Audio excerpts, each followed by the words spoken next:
Good evening, everyone. I will now call tonight, Tuesday, April 14th, 2026, meeting to order. We will start with the Pledge of Allegiance. Mr. Schultz.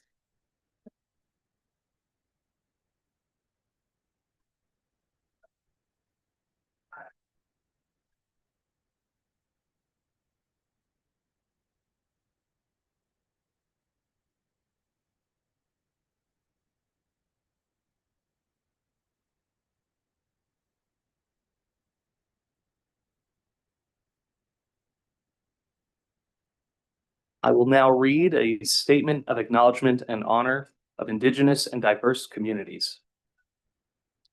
We begin this meeting with acknowledgement of and honor for the many legacies that have impacted our community, particularly those buried over time. Acknowledging truth is critical to building mutual respect and connection across all barriers of heritage and difference. Cheltenham Township stands within the Lenape-Hokink, the ancestral homeland of the Lenni Lenape civilization. Their people were and still are caretakers of this land and its rivers, and their legacy continues. We pay respect to their elders past and present. Our community owes its existence and vitality to generations from around the world who contributed their hopes, dreams, and energy to making the history that led to this moment. Some were brought here against their will. Some were drawn to leave their distant homes in the hope of a better life, and some have lived on this land for more generations than can be counted. Please take a moment to consider the many legacies of violence, displacement, migration, and settlement that bring us together. As a school district committed to fostering intellectual curiosity and discourse in service of social justice, join us in uncovering such truths. Thank you, Mr. Schultz. Ms. Hatcher, would you call the roll? Good evening. Ms. Mia Blitzstein. Present. Mr. Charles Burdell Williams. Present. Mr. Zachary Epps. Present. Ms. Jenny Loman. Present. Ms. Leah Mulhern. Present. Ms. Robin Murphy. Present. Mr. Daniel Schultz. Present. Dr. Caroline Watts. Present. Dr. Ross White. Present. Thank you. This concludes our roll.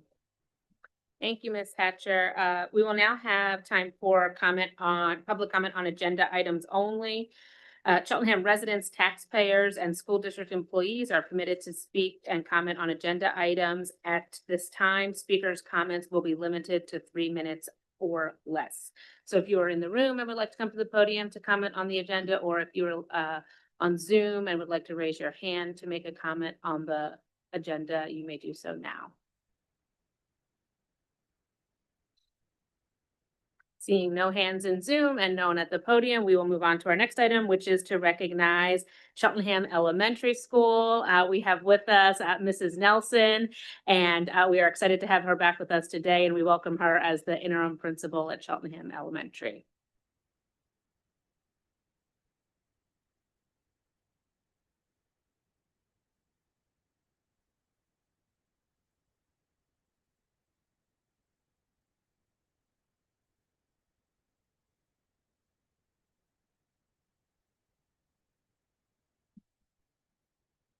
Okay. All right, there we go. Thank you all for welcoming me again. I'm happy to be before you. I just had to do this twice. So today was day 7 with students at CES. And when I say I have had the warmest welcome there, I am so happy going to work every day. As a former 2nd grade teacher, my inner child really is 7. So I'm like back home with my people. Like these are the people that really get me. So I knew coming into this that I wasn't going to change a lot of things about CES, first coming in. But I did make one little adjustment because they used to say, who are we? And the answer was CES. And I'm like, no, it's got to rhyme. And so we're now saying, who's the best CES? And in the short time that I've been there, I really do feel like CES is the best. Sorry, I am very loyal to Wincoat, but sorry, Mr. Taylor. Can we play the video?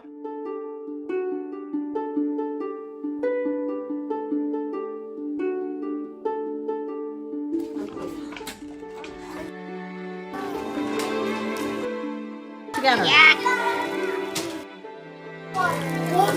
You missed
So how lucky am I? I get to greet those smiling faces every day, and they're always smiling. They're always working hard. They're just happy to be in school, and I get to go there every day. So thank you so much for that.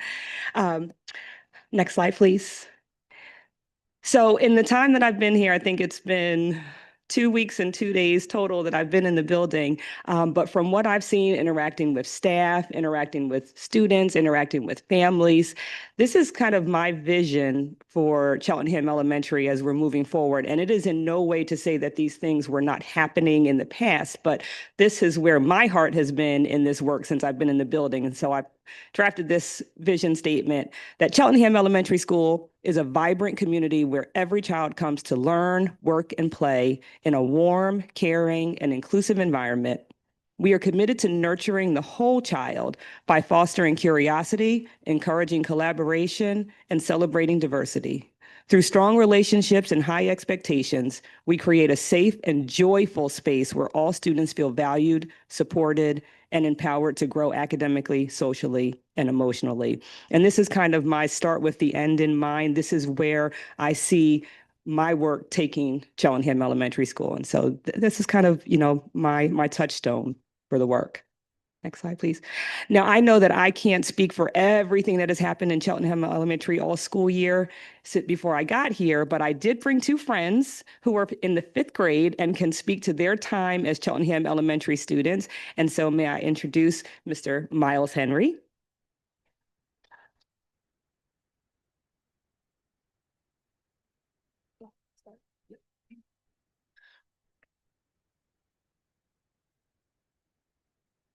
Hi, my name is Miles Henry, and I'm honored to share my experiences at Cheltenham Elementary. Some of my favorite experiences were the robotics team, tech team, and STEM class. There I learned how to code, program, problem solve, and build robots with my team. Another great experience is learning how to play the trombone and being a part of a band. Playing the trombone wasn't easy, but with practice, I got better. I was also part of the stage crew, where we helped the cast get ready for the play. We also painted, designed sets, helped with props, music, and mics. Throughout the year, we were given a lot of opportunities to earn rewards, like spinning the wheel for school prizes.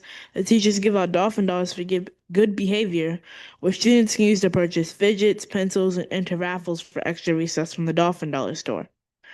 Other fun things are Color Day, Book Character Parade, and the end of the year carnival. In conclusion, these experiences and amazing teachers have made me better and the school better. So thank you. In the end, we would never be who we are without CES, caring, exceptional, and safe. Thank you.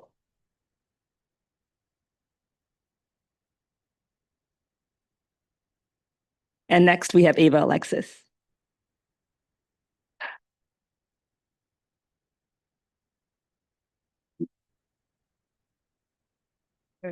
Hi, my name is Ava, and I would like to share my experience at Cheltenham Elementary. But first, I would like to thank my principal, Mrs. Nelson, for bringing me here today, and all the teachers that have recommended me to do this speech. I like my school, and here are some reasons why.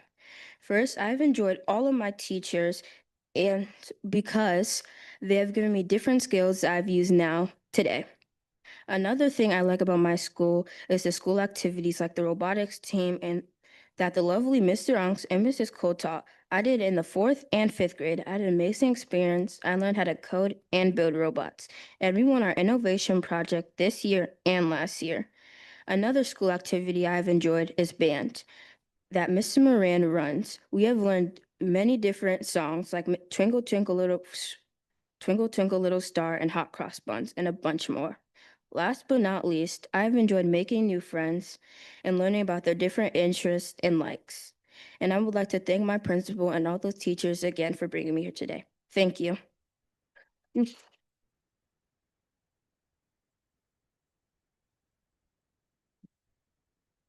much better to hear from them.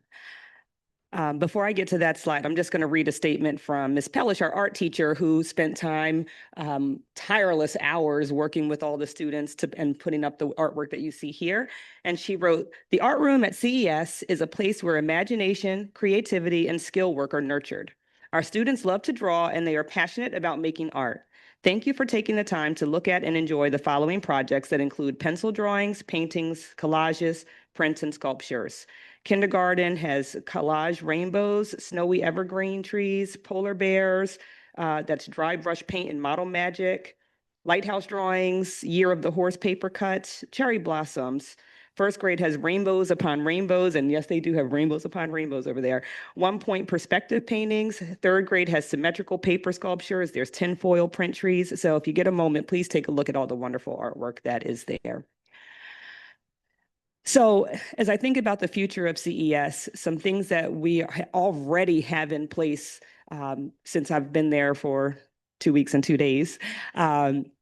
Under leadership development for students, we have started a 5th grade student council, and I know the 5th grade students are going to be out in just a few short weeks, but they have a wealth of information to share with the younger students. And at the end of the year, the 4th grade students that are going to come into 5th grade council for next year will be meeting with the 5th graders. I've been there for 2 weeks and 2 days. Under leadership development for students, we have started a 5th grade student council, and I know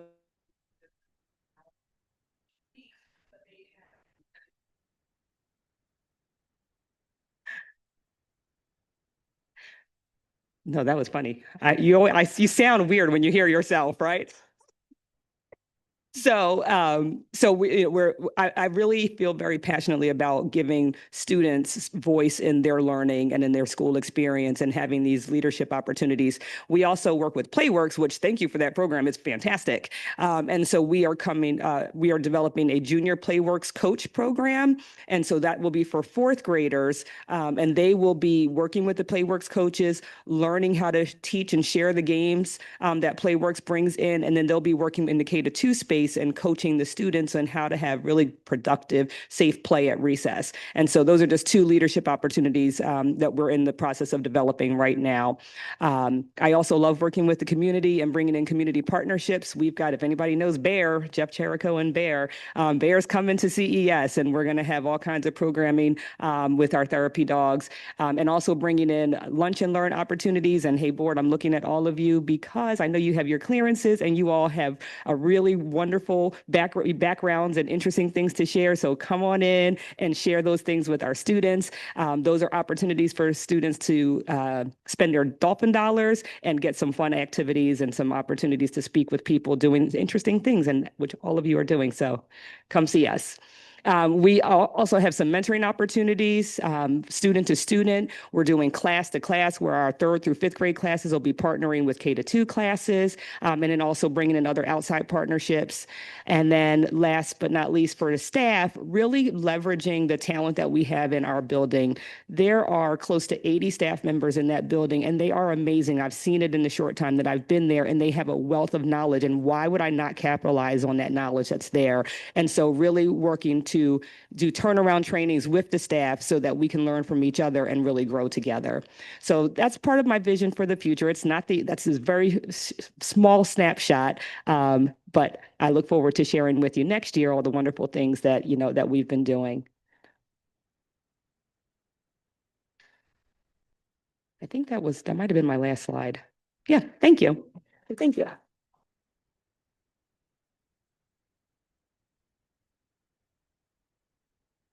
Thank you, Mrs. Nelson. Also, thank you, Miles and Ava, for sharing with us. You did an awesome job, and we love hearing from students because you know best what's happening in your building. So thank you, thank you. Go take a picture with Dr. Scriven. And also thank you to Ms. Pellish for all of the artwork, getting it all hung up so that it can be showcased to us. Next up on our agenda is the approval of the minutes. If I could have a motion to approve the minutes. So moved. Mr. Zachary. Second. Thank you, Ms. Lohman. Any comments on the minutes? If not, I will take a vote. All those in favor, say aye. Aye. Any opposed? Thank you. The motion carries. We will now move on to our student council report from Cheltenham High School. Tonight we have with us Miss Emma Zubeiru.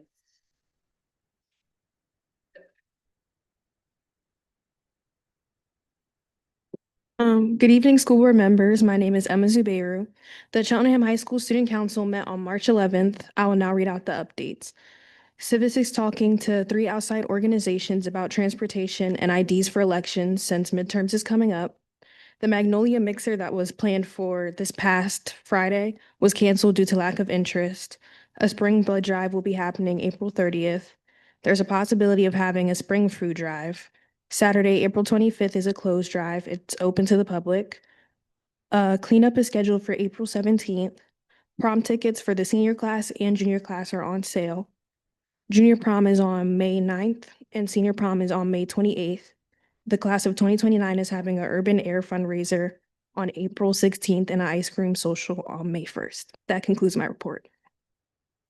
Thank you, Mr. Baker. Solicitors report, Mr. Diazio.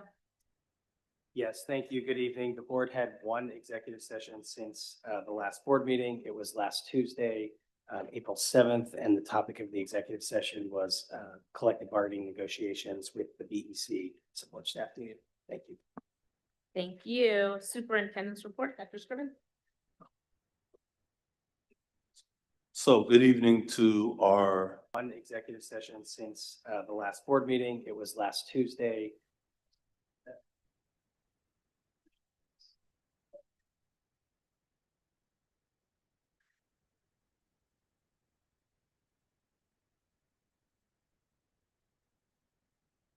So good evening to our board of directors and to our Cheltenham School District community. Tonight I do have a very brief report, but prior to getting into it, I do want to make one public announcement. This Saturday, I would love to invite everyone up to Cheltenham High School for what I hope to be our first annual STEM career fair. Which is being sponsored by our United Parent Group. This function will start at 9 o'clock and end at 2 o'clock. There will be a myriad of participants, vendors and speakers. I think it's really just going to be informative around giving our students some insight on what STEM opportunities look like in the 21st century. If you look on our website, you will see the announcement and also where you can register for Saturday's event. So I did want to put that out there. I will be there along with a lot of our central office team. So please come out and support. So jumping into our report, I'm committed to giving an update every month on just where we are as it relates to the audit that we are doing with the Center for Safe Schools. I just wanted to give a little context. There's two sets of audits which are currently running. One is called a physical assessment, and you can see the definition for that. That is where we have an auditor really come in and look at our physical structure from hardware to technology, interior, access points, and exterior. There's also a second audit that's being done at every school as well, which is a behavior, health, or school climate assessment. And that's where we're really having them assess the school climate of each individual school. We're looking forward to all of these assessments being completed by May 8th. Thus far, the completed safety assessments are listed to my far left and maybe your far right on the screen, but it's CHS, Wyncote, Cedarbrook East has had it, Myers, and Cedarbrook, the middle, our 7-8 campus. The scheduled safety assessments that we have will be Glenside Elementary, which will be 4:15. Cheltenham Elementary School on 4:16. So that's coming up this week. And then completed behavioral assessments has been Cheltenham High School, Cedarbrook, and Cheltenham Elementary. The assessments in the pipeline are CBK, Cheltenham Elementary and, oh, excuse me, that's wrong. These are final reports that we've received already. So we've received the behavioral report on Cedar Brook, the behavioral report on Cheltenham Elementary, and the safety report on Cheltenham High School. Again, the outstanding assessments that we're waiting for are, we've had those. So we just have 2 assessments left, it looks. Well, that's good, which will be this week. So what's next? After we have all of these assessments done, there's going to be a series of recommendations for each respective school. Those recommendations are going to vary because we have different needs at each of our schools, and it's based on the feedback that we've received both from adults and from students in the respective buildings, and what the auditors have visually observed.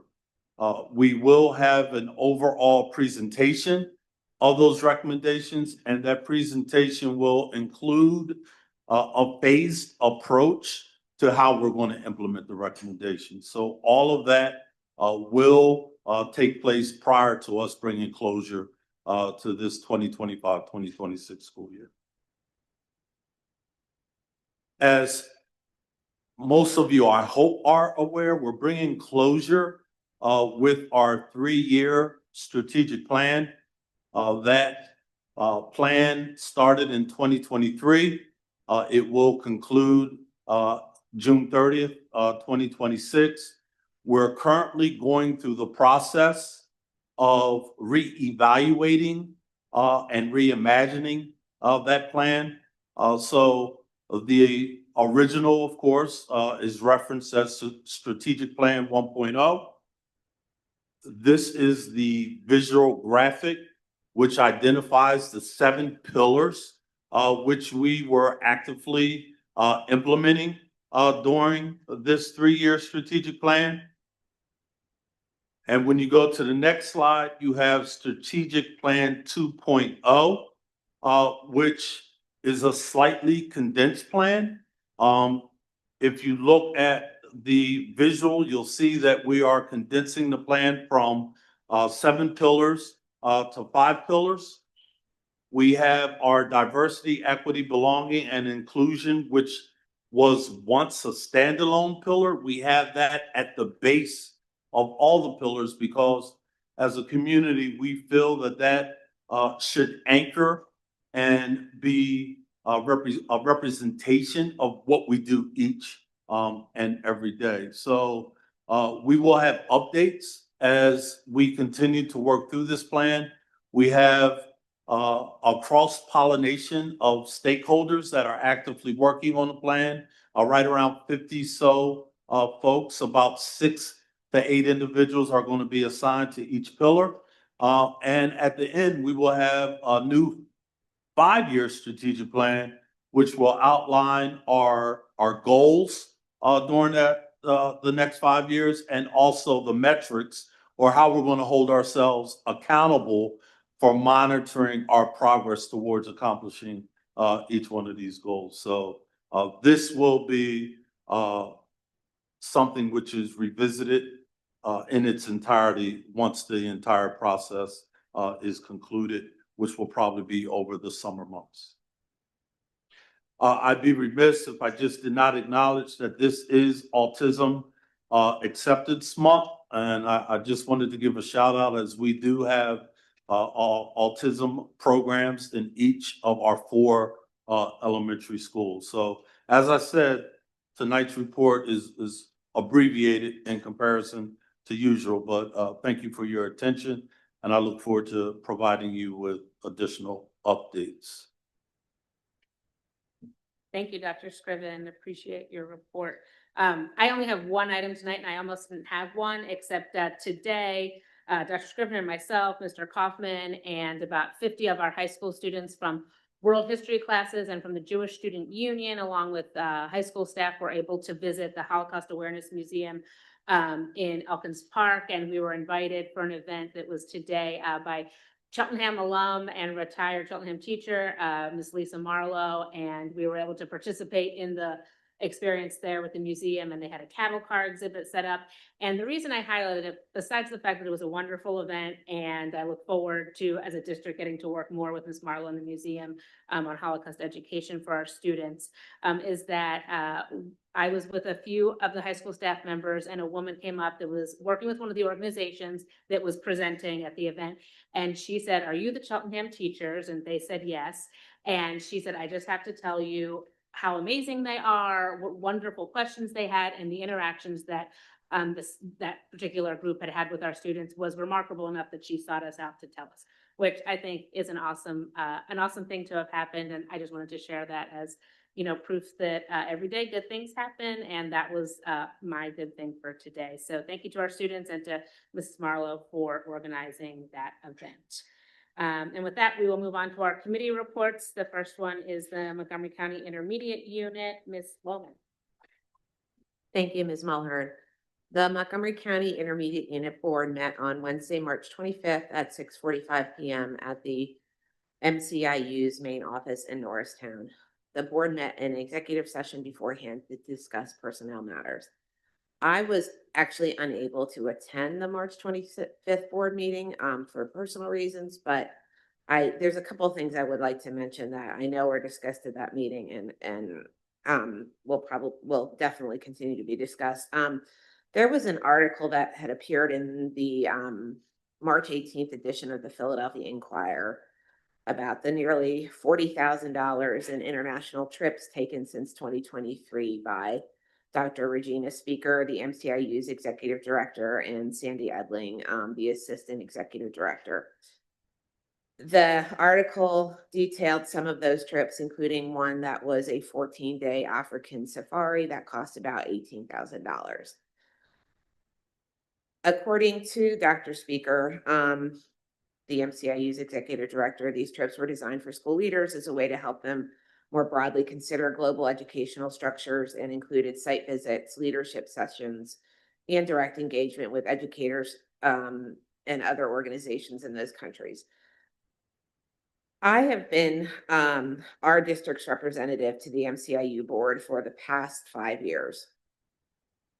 At no time since I've been on the board have we, as board members, been asked to approve any travel by any administrators or MCIU staff.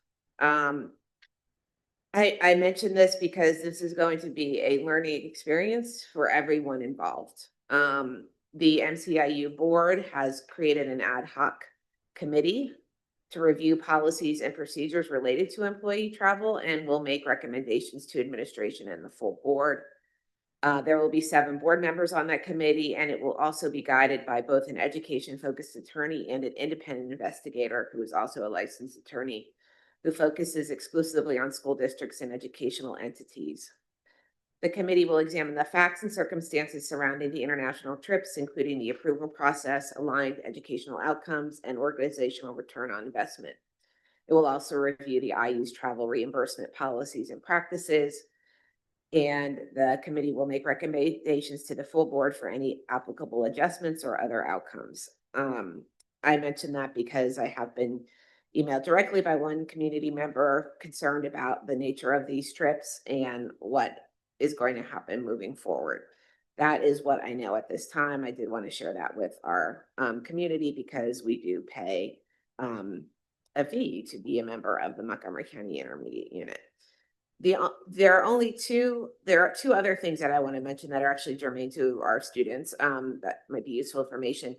At that meeting, also, someone from the IU's Montco Works Now program, which serves young youth and young adults who reside in Montgomery County between the ages of 14 and 24, and who are presented with a significant barrier to completing or advancing in education or obtaining employment. It's a very specific group of kids it serves. But the program is able to assist in-school and out-of-school youth that are eligible for the services, which are free. Once enrolled, they create an individualized plan for those students as it relates to their education, employment, or both. The overarching purpose is to assist the student in becoming the best possible versions of themselves. The team guides participants through a workforce skills development curriculum and coordinates work-based learning experiences, including but not limited to industry tours, job shadows, and paid internships. They can also support our students with up to $5,000 for skills training, such as commercial driver's licenseship, Northmont co-adult education courses, dental assistant training, along with many other non-credit based courses. If you know a young person that may need that type of program and may be eligible, there is a referral form to fill out. I cannot read it really because it is just a bunch of random letters and backslashes. So I'm happy to provide that in some other form or fashion, but it's not going to be helpful if I just read it out loud. And then from the form, once the form is completed, the person who completes the form will be contacted to sign up for an information session about the program. And then once they view the information session, the student will be evaluated for eligibility. And if they are eligible, they will be assigned a career coach. The program also has information sessions every Thursday at 11 a.m. They also provided us with a registration link, which is also a bunch of letters and backslashes that make not a whole lot of sense. So I will also try to provide that in some other way. But I wanted to mention that because that is a really interesting free option that the MCIU offers to eligible students who are struggling with trying to figure out the right path for moving forward with their education or employment. So the only other thing I wanted to mention is that the 3rd annual MCIU Mental Health Resource Fair will be held on May 19th from 11 a.m. to 1 p.m. at the MCIU's main office in Norristown. The fair brings together a curated network of community providers and support resources to expand school district's referral network and help districts better serve their students and families. And that again is on May 19th from 11 a.m. to 1 p.m. The next MCIU board meeting will be at 6:45 p.m. on Wednesday, April 22nd at the MCIU's main office in Norristown. This is my report. Thank you, Ms. Lohman. Next, we will hear from Mr. Epps for the financial affairs report. Thank you, Madam Chair. Good evening again to our community members, administrative staff, and anyone listening. We held a committee meeting for our financial affairs last week, April 7th, and we heard from our business manager, Mr. Joshua Swigert, around our interim financial reports, what's happened financially for the district from the start of the year until this point, in terms of what revenue has been received, but also what money has been spent and how it's been spent. We also talked about the transportation contract and possible renewal options for that contract and the current vendor that we work with. And just as importantly, we discussed the proposed final budget, which is actually on tonight's agenda. And I wanted to share some context before discussing the proposed final that we also reviewed a preliminary budget in February, and there's a couple of things that have been updated since then. Some of the assumptions at the preliminary budget in terms of revenue assumed no tax increase, as well as a very minimal increase from state level and federal level funding. And it also, from a spending perspective, we were still waiting for some updates around what would be some medical and insurance payments, and also what the labor force may look like. And so from the preliminary to the now proposed final, we now have a clearer picture of what next year's outlook is. And so there are some new assumptions, right? On the revenue side, there is now a proposed 3.5% tax increase for property taxes. What that actually represents is trying to fill what was a $5 million annual shortfall, in addition to some of the expenditure updates that I'll mention in just a moment. So from a revenue perspective, that is a new and a major update that we want our community to be aware of. Tonight's vote does not seal in the budget. There will be review time, but there's also some updates on the expenditure end that I want to share. In terms of, we received some positive news in terms of the expenses related to medical and medical benefits. We also received what will be savings that are tied to enrollment, reduced enrollment at our elementary, anticipated reduced enrollment at our elementary level. And so that impacted somewhere from about $2.3 million in terms of salary and benefits. And the 3.5% increase in taxes would generate somewhere around a little under 3 million as well. So if you add those two together, sorry if you didn't bring your calculator tonight. If you add those two together, that gets us almost to the a little more than $5 million shortfall that we heard in our preliminary budget. And so this proposed budget is able to use what is our fund balance to actually have a balanced budget. And so that is important. One, we have fiduciary responsibility as a board to be responsible financial stewards. But again, we cannot operate on a structural deficit from year to year. And so I wanted to share those two updates. Again, we as a board will formally vote on that just a little later tonight. But that doesn't mean your voices cannot be heard. We will have another Financial Affairs Committee meeting next month. We'll leave the date. Sorry, excuse me. Is it the 7th again? Excuse me. It's May 5th is the night for our Finance Committee, excuse me, May 5th. And so please do review. There are documents online. This proposed final budget is posted on the school district's website. You can access it if you go to the website and go to departments and business affairs. The annual budget can be found there. Please do review it. It is more than just a list of numbers. Budget, as really frequently talked about in the government space, it tells your priorities. It tells you what we value. And so where we spend our dollars primarily is in how students are supported, primarily the teachers that instruct them. And so again, we will come back after tonight's vote. The process does not end. And I will be reporting a little later on some legislative advocacy moments that we have in the upcoming process. But in terms of tonight's vote, those are some pertinent updates from what we heard in February versus what we will actually vote on tonight. So I'll pause there. Again, May 5th is the next Financial Affairs Committee meeting. You don't have to wait until then to send any questions or thoughts. You can do that as soon as possible. But that will end my report for tonight. Thank you, Mr. Epps. Educational Affairs, Ms. Blitzstein. Thank you so much. The Educational Affairs Committee meeting was held on March 17, 2026. The following agenda items were discussed. The meeting consisted of a presentation on supports offered by the CST Office of Student Services. Director of Student Services, Jessica Keene, began the presentation by reviewing the programs with which the district's social workers work on behalf of students and families, such as Cradles to Crayons, Glenside Rotary, Grace Presbyterian, and Kenneth Israel. Ms. Keene continued speaking on the district's support for homeless students, students in foster care, and how her office works with charter schools. Ms. Keene also reviewed supports available on the building level, including Aldersgate and Lakeside counselors and mentor groups like Make the Distinction, Girls Circle, and Families and Communities on the Move. We did find out that Aldersgate will be closing their doors at the end of this school year. We will continue to receive those counseling services, which are funded by the county, but do not know at this time which providers will be contracted.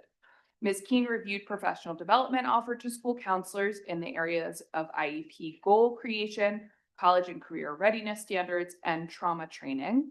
All K-5 school counselors are currently using Second Step social emotional learning curriculum with students.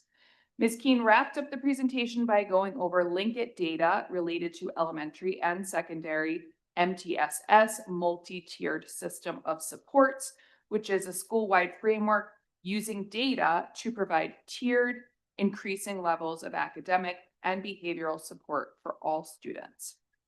The full presentation for the March 17th meeting may be found on the district's website homepage by clicking on the school board, then committees, scroll to Educational Affairs, and then click on the hyperlink for most recent meeting summary, slide deck, and video for all of the materials viewed, as well as the recorded meeting. This ends my report.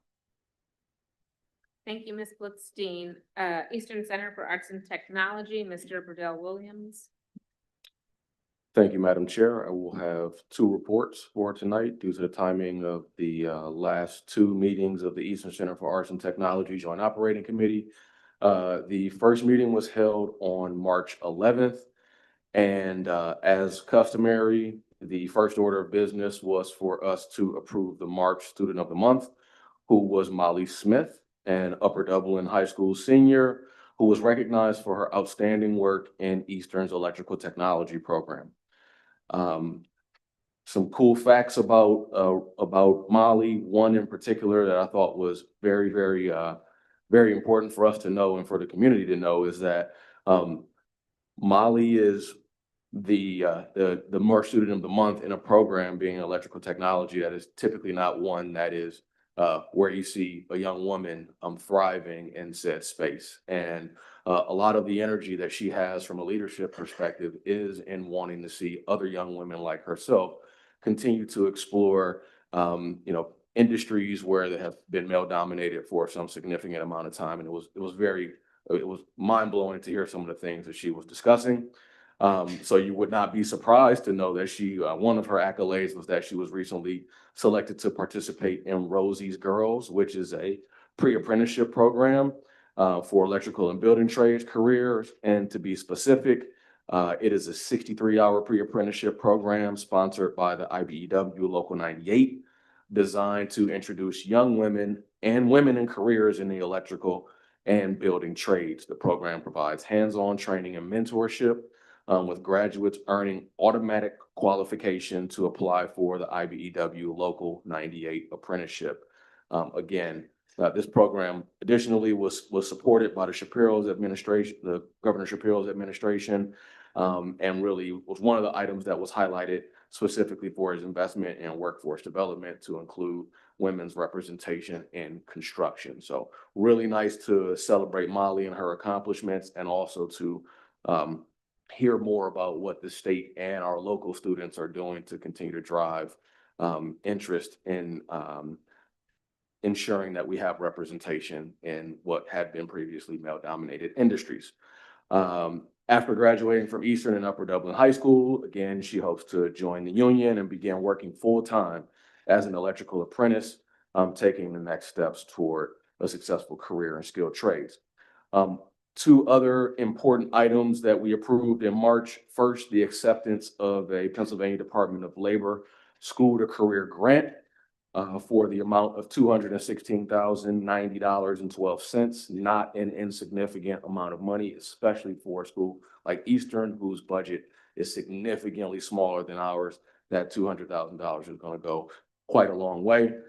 This grant specifically will assist students with a path toward sustaining employment and growth for HVAC, carpentry, electrical technology, and welding technology by placing students during their high school career in places of employment through co-op educational opportunities to gain employment and technical skills that can lead to lifetime employment. That $200,000 is going to offset costs that employers may have had to pay for a specific student from Eastern to enjoy an intern experience. So those experiences will come at the cost of the grant as opposed to at the cost of the specific business, which we're hopeful will expand the opportunity and the willingness for those specific entities and others to want to bring in students in an internship. The second piece of important information that we approved was the official approval of the building trades renovation. You've heard me talk about this over the last year or so, that one of Eastern's massive accomplishments over my time on the Joint Operating Committee has been the ability to shrink down as much as possible the waiting lists for students who are awaiting an opportunity or who cannot have the opportunity at Eastern due to class size limitations and space limitations. So very excited that we approved the base bid for the project in the amount of $1,029,000. And that will actually create the space for the new construction careers and management program.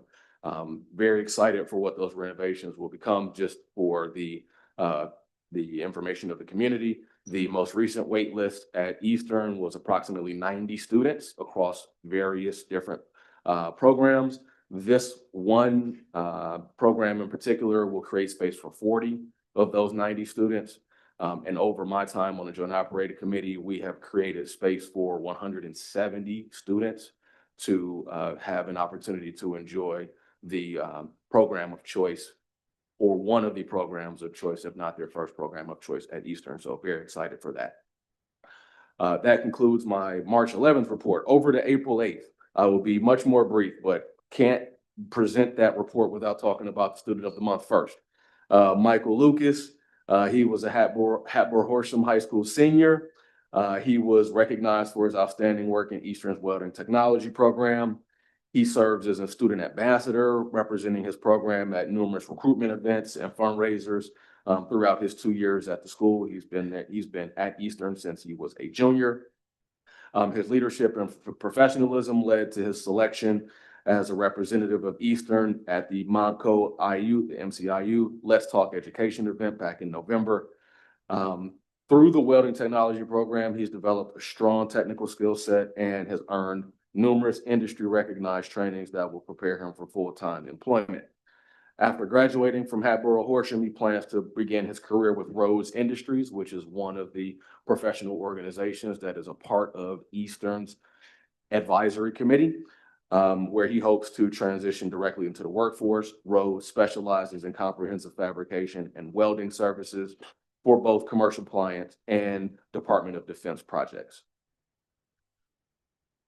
One other item, the only one that I'll share here, again, also in the financial space, was that the Joint Operating Committee accepted another grant. This one was the supplemental equipment grant in the amount of $191,000 from the Pennsylvania Department of Education, which will be used to purchase equipment for the allied health, culinary arts, design, photography, and illustration, exercise science and rehabilitation, and protective services programs at Eastern. So very, very, I'll say lucky because that we were prepared, and we also submitted those applications in time. So preparation put us in position to be able to apply for them, and happy that we have received them, because that $400,000 is going to go a long way.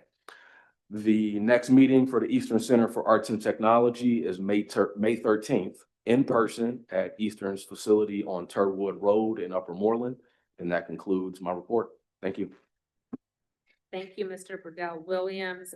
Facilities report, Dr. Watts. Good evening, everybody. The most recent meeting of the Facilities Committee was held on April 14th. And we had a lively discussion centering on 3 topic areas, none of which included snow removal.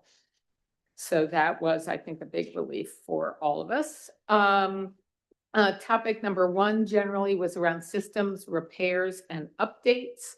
Really good news that our security systems across the district are being upgraded to access control security solutions. I'm going to be very careful here to give enough detail that is useful, but not enough that I get myself in trouble with not understanding that technology. But this is a software upgrade that works with our existing hardware. It integrates with our HR systems, and it will connect multiple campuses with management by phone so that we can have real-time notifications of things that are happening.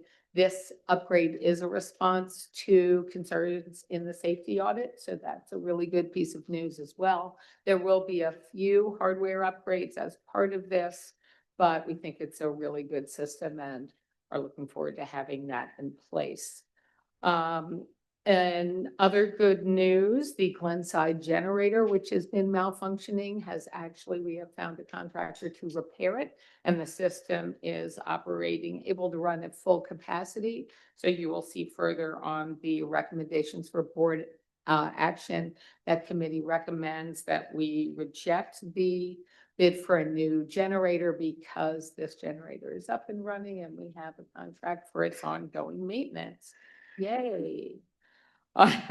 And finally, Myers Kitchen, which has been really cold over the winter, has had new additional heating units added, and everyone working in that kitchen is now much more comfortable as they do their important work. So thanks to that. Second category, building renovations. to accommodate our grade restructuring. And so work, as probably all of you who are in Glenside Elementary and Cedar Brook are, work in those buildings is underway. And finally, in terms of athletic facilities, the stadium project continues to be moving along. The hope is that it will be ready by graduation, fingers toesed, and everything crossed so that good weather continues.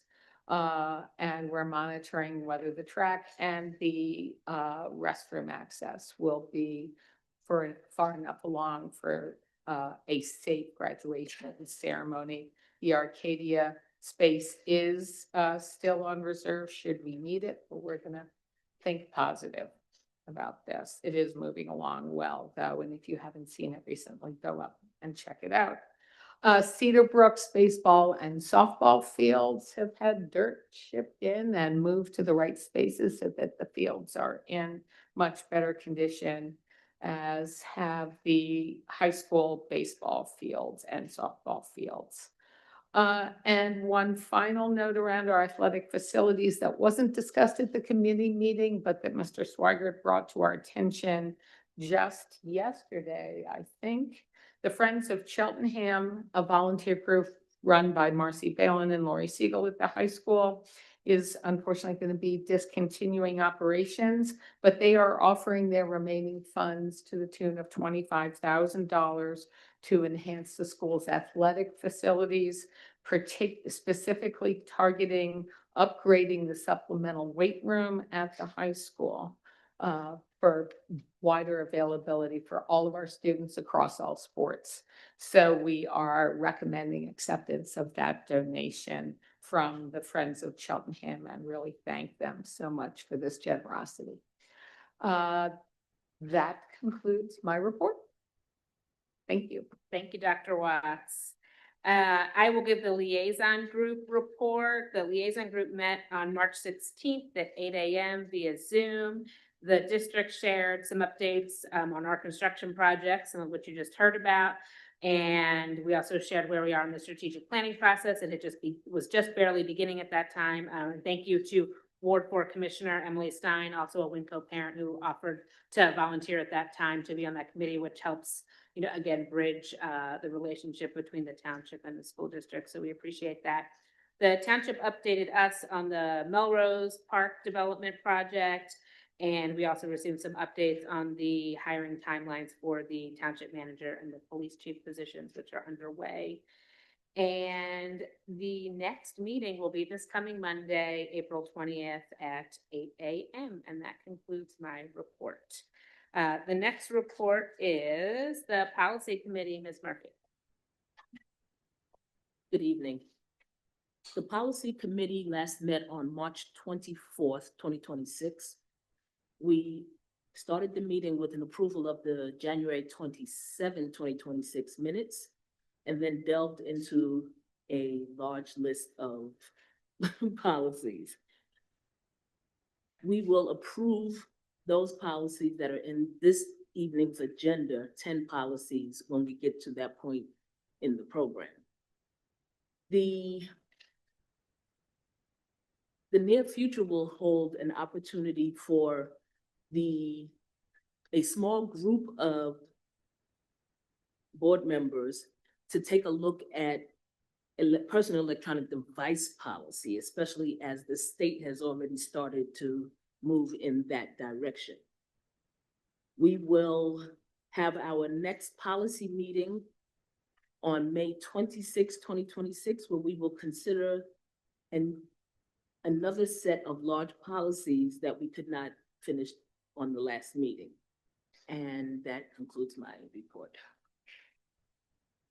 Thank you, Ms. Murphy. Next, we will have a legislative update. Mr. Epps. Thank you. Good evening again, everyone. I'm speaking this time as a member of the Montgomery County School Board Legislative Committee. We meet just about every month to discuss proposed legislation in Harrisburg, approved legislation, and what that means for Cheltenham and the Commonwealth at large, but mostly what it means for us.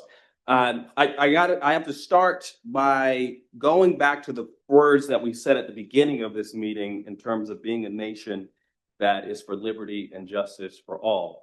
This month, in addition to being Autism Acceptance Month, is also Arab American Heritage Month. And so if these words are ever to be true, it will be true for them first. It will be true for people like Black women first, but I want to focus on Arab American Heritage Month. So we have an opportunity amongst everything that is going on right now in the world, amongst everything that is going on also in our community. We have folks who represent countries in the Middle East right here in Cheltenham.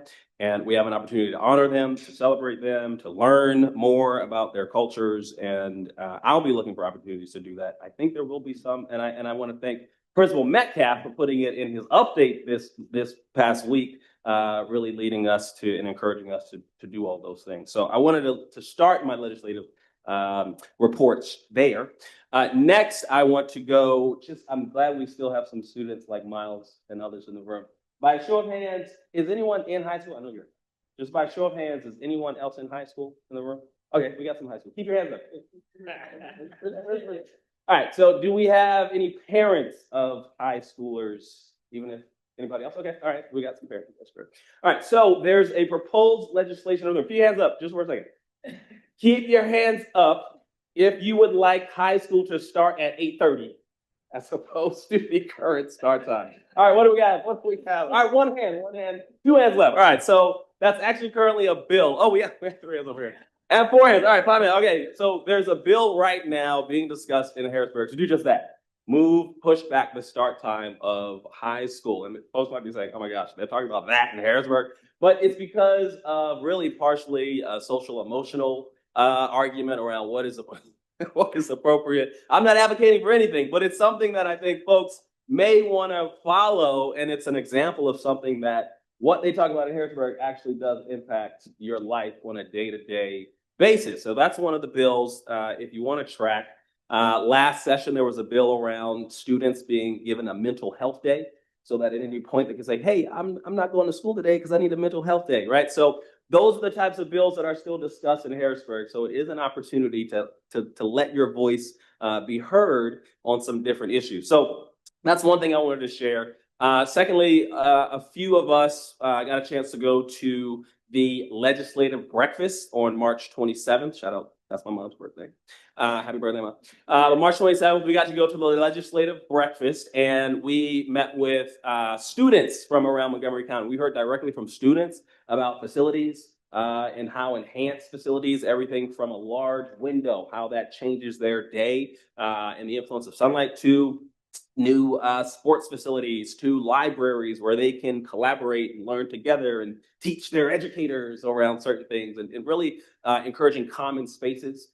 We also heard from students around the Voices for Education, which are students from around Montgomery County. There's about 11 participating districts where students can actually, they advocate directly to legislators. They travel around the state, learn about what's happening, figure out what issues are important to students, and then they have an opportunity to talk directly in Harrisburg face-to-face with legislators about those issues. So the Voices for Education, or is it democracy? The Voices for, is it democracy? Yeah, the Voices for Education. If anyone's listening who's at the high school that might be interested, there are opportunities to do just that through the Montgomery County Intermediate Unit. We will meet as a committee the 15th, which is tomorrow. Yeah, tomorrow, the 15th. And hopefully I'll have better and brighter news to bring back in May from our time together. Thank you. That concludes my report. Thank you, Mr. Epps. Dr. Watson, update from the Cheltenham Education Foundation. Hello again. I feel like I get to give fun reports this week. The Cheltenham Education Foundation board meeting was last held on March 26, 2026, hosted by Mr. Taylor at Wincote. Thank you very much. And we put the final touches on the plans for the 3rd annual Race for Education, which was held Saturday, April 11th. Saw many, many, many people in this room here, walking, running, biking. Mr. Coffin was biking and taking pictures at the same time. We had 333 registrants this year, which was up 11% from last year, and total funds received amounted to about $20,400, which is a 28% increase from last year. So it was really an exciting event, a gorgeous day, lots of great vibes, great music from the band. Lots of energy and enthusiasm, and all of this again goes to support the scholarships and grants given out by the foundation. So thank you, all of you, for your support, for your participation and your donations. So coming up next, student scholarships. Maybe some of you in the room are submitting applications. They are due the end of this week on April 17th, and the awards will be announced in May. The next big fundraising event is the Dines en Blanc fundraising dinner, which will be held June 20th at Arcadia. And finally, and very importantly, the educator grants given out by the foundation will be awarded in June. Next month's board meeting will be held on Wednesday, April 22nd, 2026. Again, I think at Winco. This ends my report. Thank you, Dr. Watts. Exciting news about the race. That's an awesome turnout, and the increases are amazing. Next, we will approve the consent agenda. Do I have a motion to approve? So moved. Second. Second, Mr. Bledel Williams. Thank you. Are there any comments, Dr. Whiting? Two very brief comments here. The first is I want to acknowledge all of the volunteers on this list. I do want to shout out one special volunteer who is in the audience today. Cheltenham Township Finance Officer Melvin Pitts is on this list. Not only is he serving the township as our finance officer, but now he can serve our schools as well. Thank you and welcome, Mr. Pitts. I also want to shout out Mr. Johnson, who is the health and physical education teacher at Cedar Brook East. He has been an enormous help to school students across the school. I have heard from multiple kids that he helps them get through the day. And I did text my own son, who is in 6th grade now, and he said, he is the best teacher ever. He helps me feel better about myself. And I think that's a testament not just to Mr. Johnson's approach to school, but also to the feeling of Cedar Brook East. And so you rising 6th graders, you kids who are coming into the 6th grade, know that you have a very welcoming school that has been set up by the educators there. And congratulations to Mr. Johnson on his retirement. Thank you. Ms. Blitzstein. Thank you. I actually forgot to mention earlier that the next Ed Affairs Committee meeting is a week from tonight, April 21st at 7 p.m. here at the admin building. So I just wanted to mention that. And also to give a shout out to, we have, first of all, you stole my volunteer idea, but also I just wanted to nod that we also have at least one Cheltenham alum on that volunteer list, which makes me really excited. And that on our list of retirees, we have a lot of experience and some that taught my own kids and that I'm really sad to see leave, and that I just know that they've made a huge impact in the lives of many, many, many kids and their families. So I want to say thank you. Dr. Watts. It's me again. On that list of thanking people, I did notice on the list of retirements that Michael Schmidt is retiring from Myers after 34 years. And if those of you who have encountered Mr. Schmidt know that he is living, breathing PBL in action, in my opinion. Between the way he runs his classroom, my son was in his 4th grade class, and spending every free moment doing things like running recess football leagues with all students. He is just an embodiment of commitment, creativity, and engagement as an educator. And when my son got his card before 4th grade and found out he was in Mr. Schmidt's class, he felt like he had been chosen for the best possible things in the world. And he really made a difference in his life, and I know in the lives of all the students who came through his classroom. So I know he also has many, many wonderful activities outside of school that he'll probably be delving into further, but he will be missed. Thank you, Dr. Watts. Mr. Thank you, Madam President. I have two comments, and the first is actually not related to budget. I see we have a scout in the audience, and I imagine they're here. Great job being here. I imagine they're here for the Citizenship for Community Merit Badge. And as a recent merit badge counselor for that, I know that they need to report on an item of disagreement that they witness at the meeting. Now, I'm not actually here to offer an item of disagreement, but rather to clarify.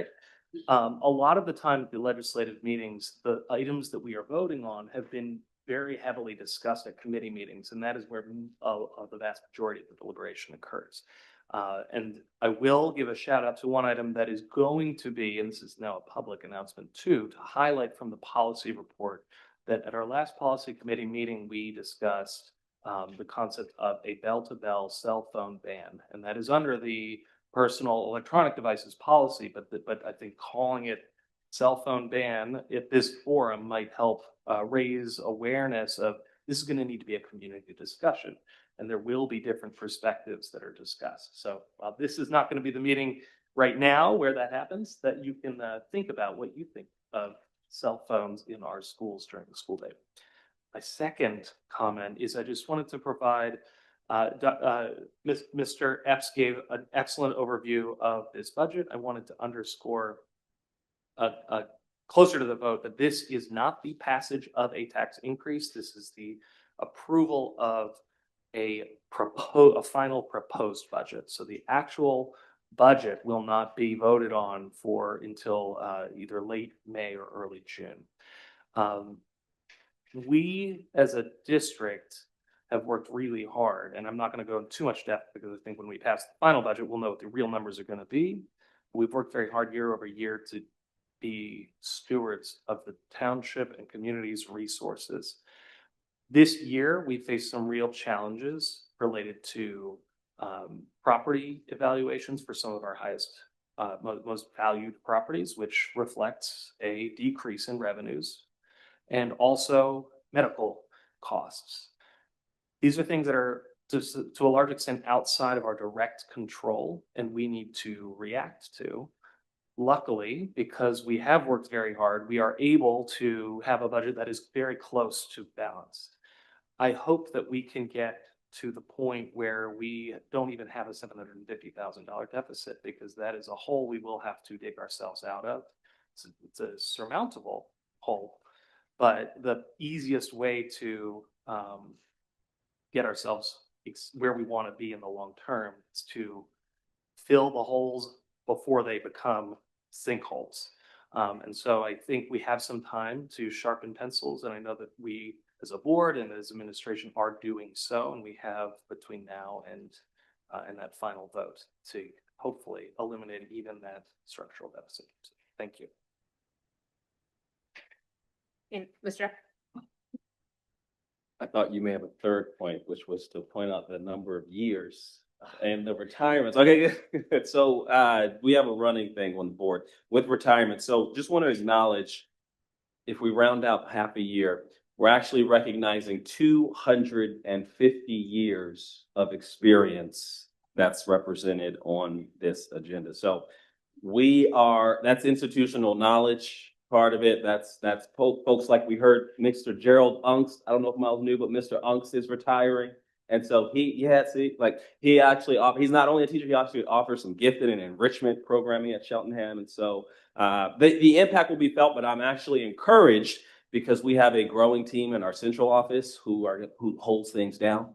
We just heard how some standards of operating procedures are going to be put in place. And we also heard in the strategic plan, right? If you saw a connection from our budget to the strategic plan actually means, I think it was that bloom phase doesn't wither away. it actually continues for everyone. And so that's what I'm holding on to. When we approve, when we make budget considerations, that's what's at the top of my mind. What are we doing that is providing inspiration and resources, right, to continue that bloom? And so I do appreciate everything that 250 years represents. And the next 250 years of experience is going to be much more impactful and meaningful on behalf of our community. So thank you all who's represented in this list.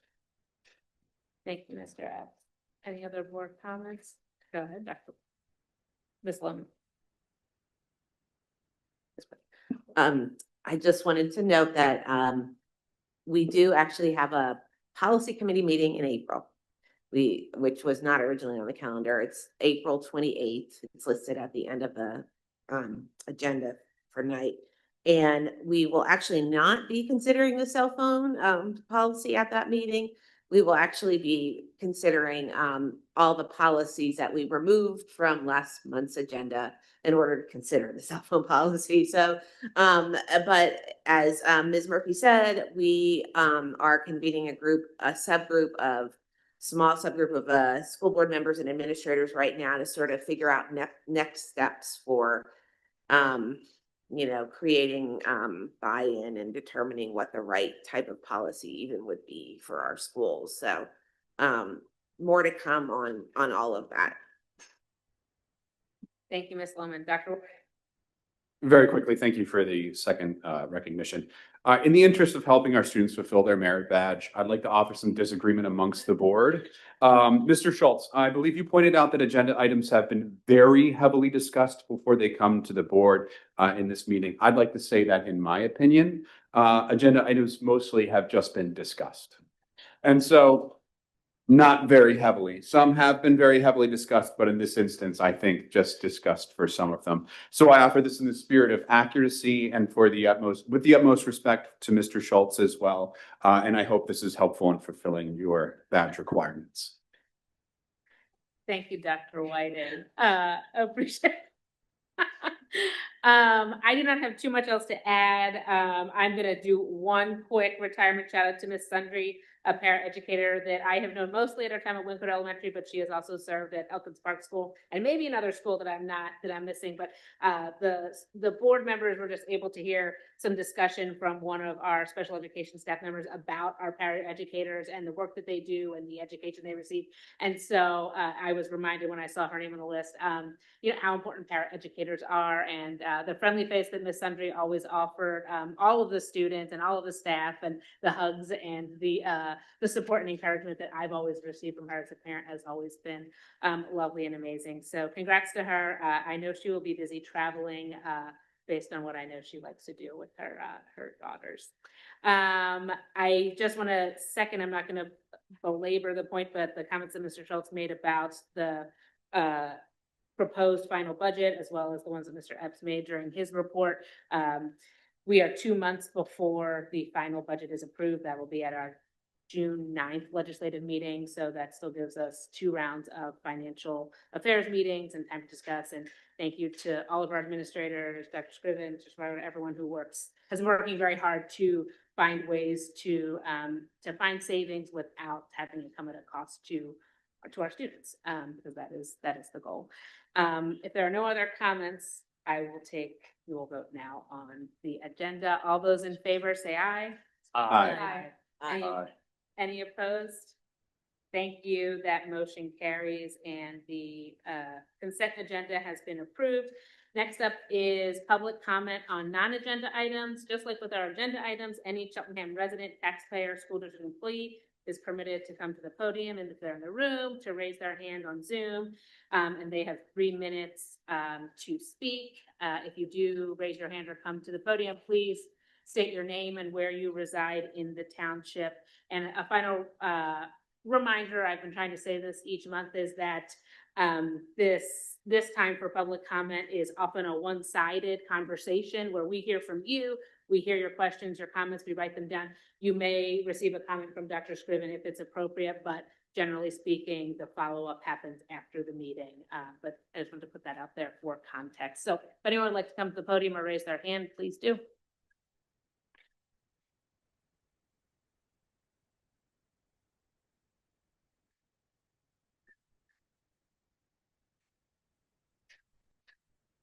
Hello. Okay. Good evening. My name is Simone Ellison Metcalf. I'm a senior at Shellingham High School. I'm actually the senior class president. And I just wanted to come here today because I did want to, I guess, make the school board aware of our attempt at a senior class trip.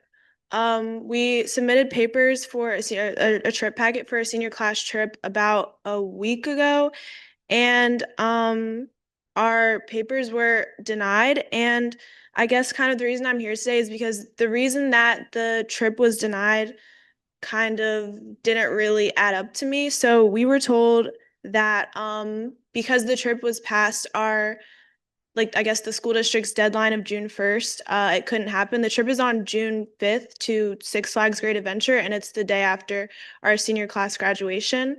But we were also told that pending special, I guess, approval, that could be overridden by the assistant superintendent.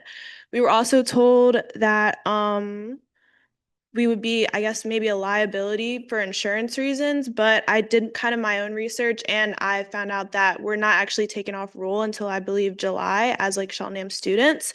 And then we were also told that because the money that we used when we fundraised was kind of, I guess, raised as, the Cheltenham senior class, it would be kind of a liability to use that money to contribute it to the trip, which again kind of raises the question of how that comes into play when we're not taken off of roll until July. At least that's what my understanding was. Additionally, going back to like the idea that the trip can be approved with special permission. The trip is like to Six Flags, and it's a trip made specifically for seniors. So other seniors, like other schools from like, I guess the area would be attending the trip. So yeah, I just wanted to bring that to everyone's attention. Yeah. Thank you. Thank you, Simone. I appreciate it.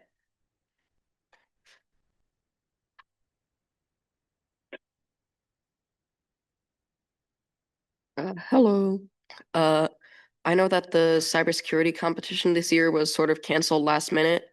And I just wanted to know if there's any way that that can be reinstated somehow, like next year or anytime soon.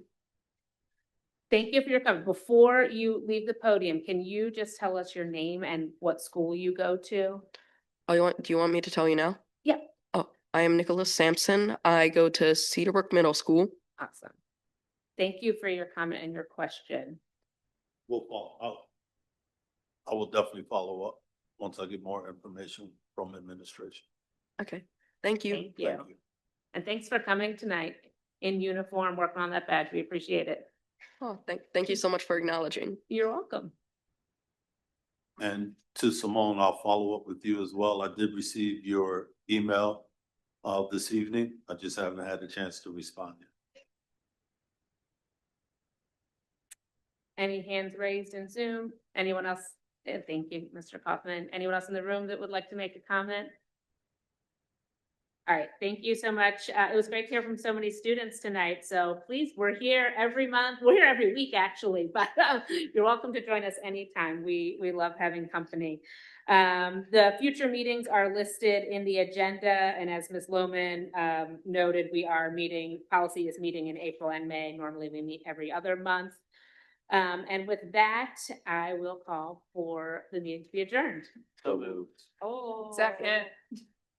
I'm gonna let Ms. Hatcher figure that out. Thank you. The meeting is adjourned.